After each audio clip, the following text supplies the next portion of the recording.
Ito yung mga barya guys na aking nakolekta guys, na sobrang dami na ang kanyang mga error sa ating 25 cents na BSP series, at mayroon pang mga nahalo na mga 2 piso na mga buko or Cocos Nocifera, at mayroon pang ito means ng dirham.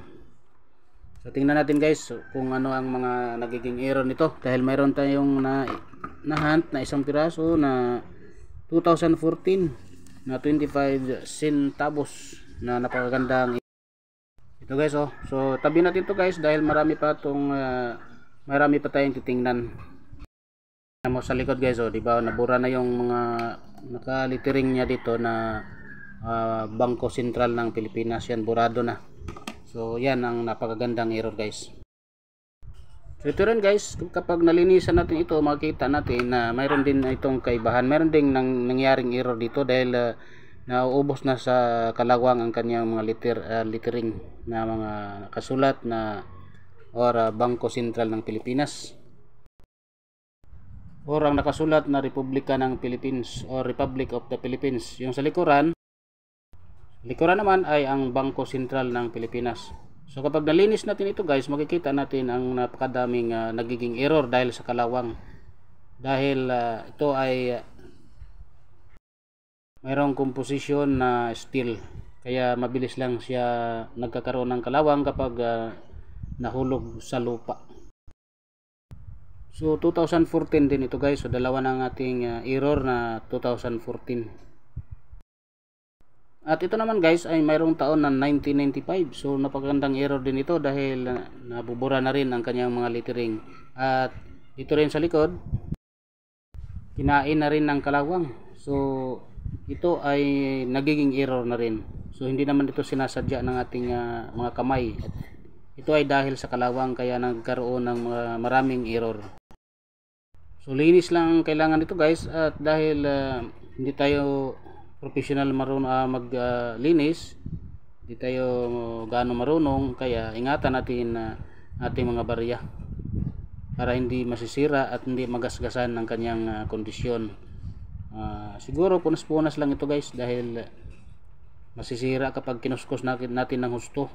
So hindi na natin maibinta. So ito, kung mga ganito lang, punas-punas lang para makita natin ang kanyang mga litra. Ito naman ang ating 2015. Medyo sobrang nipis na rin ang kanyang litra dahil sa kalawang. Pag nalinisan natin ito, talagang makikita natin ang anong litra ang nagkakaroon ng error, dahil hindi mo na mababasa ang nakasulat dito, ang Philippines or Pilipinas. Hindi mo na makikita. Kapag nilinis natin, makikita natin, pero sobrang nipis na. At sa likod naman, ayan, kinain na ng husto ng kalawang guys. Yan. So hindi natin sinadya itong magkakaroon ng kalawang, dahil ito sa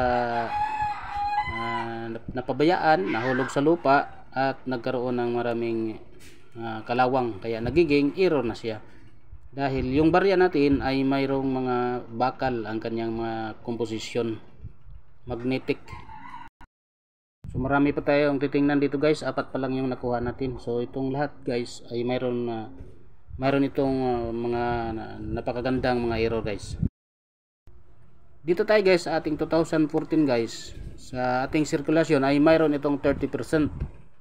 Ang kanyang very good ay 3 pesos and 80 centavos. Ang fine naman ay 7 pesos and 50 centavos. Very fine 7.50 rin.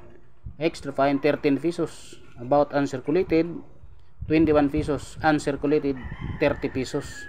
Dito tayo sa AB guys ay mayroon itong halagang 444 pesos and 99 centavos sa ating AB Selling Online. Ang dito sa carousel natin guys ay mayroon itong halagang 3,500 pesos ang ating error coins.